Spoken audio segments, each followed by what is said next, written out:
If you think that setting up a drip campaign and putting an e-alert out to your clients is going to secure your business, you're way off track. So there is so much more to building a client connection than just setting up a drip and an e-alert online. I'm Ben Strzok. I'm sitting here with Michelle Bodley, who partners with Jody Muller in our office. Unfortunately, 2 chairs. Need 3 seats, make sure you can sit on your lap. But anyway, Michelle and Jody have done an amazing job of getting the client and connecting at open houses or connecting on listing appointments and having a really high conversion rate. And it comes from that client connection and also from some of the little things that you're doing. What can you tell them about how you're interacting that you think is kind of the magic to your methodology? Okay, well, as you know, everything's readily available online today. And so you have clients that come, or open houses, people walk through the door. You go, how did you find the home? And they go, Zillow, and examples like that. So what we found is you really need to make that personal connection with your client. You need to spend time with the client, not just sending them random homes. We tour every week, have a great time touring. We meet listing agents, we find out about listings that are coming up.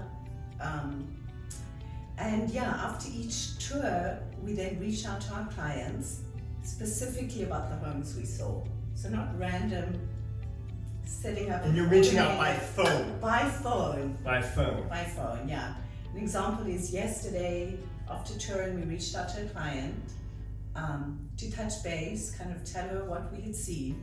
She loves real estate, so she's happy to talk about it anytime. And she goes, well, I've been thinking about you two. I have a buyer that I want to send your way. So hopefully we have a new client that we'll be working with. And it's that personal connection. And so really this business is all about the people. And oftentimes people worry about how big their database is, how, transaction versus the people. We're really in a people business and not a transaction business. And as you build that rapport and you're sending specific messages about, that you listened, that you heard what they had said, and you really had honed in on what they were wanting, I think you're building a lot better connection on that level. How long have you had a CRM in your life? A what? She has been in the business for 14 years. No, but I don't necessarily have the CRM, but I do know who my clients are, and we follow up regularly. Emily and I were talking earlier, and for example, on the 24th of each year, I deliver my clients with a bundt cake specifically decorated for them. Every Christmas Day, they go, who bought me this? My realtor. So yeah, keeping up those connections is key, and that's how you get the referrals going forward. So we are making sure she's actually going to have a CRM and is able to implement this stuff. We have a CRM. I am a firm believer of having everything in the CRM, but this is a new methodology for Michelle to buy into. But the key is you can't have your CRM replace the human. Yeah. And that human interaction is really what you're saying is the key to your success. Exactly. And even open houses, we do have a pretty high success rate, but it's not someone walking in the door and telling them this is a 3-bedroom, 2-bathroom home. It's trying to find out about them and making that personal connection. What is your first question you ask to a buyer when they walk into an open house?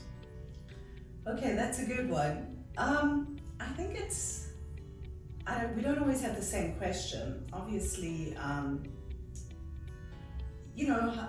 this kind of sounds, sorry, this one's not good. This sounds generic. It's like, how did you find out about the home? That tells you a ton of information. Yeah, where are you from? What do you enjoy doing? Please take a look at the home and then come back with any questions you have, So, as you guys hear, it's not, hi, I'm Michelle. Hey, this is a 3-bedroom, 2-bath house. Right now we're in Seabright Beach neighborhood of Santa Cruz. It's not telling, it's asking.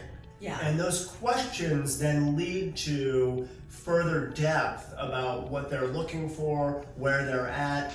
Then she can potentially guide them into that right property. Am I hitting that? Exactly. For example, we had a client, she has 4 kids, so they needed a big home, but they were very specific because they have a wide range of ages.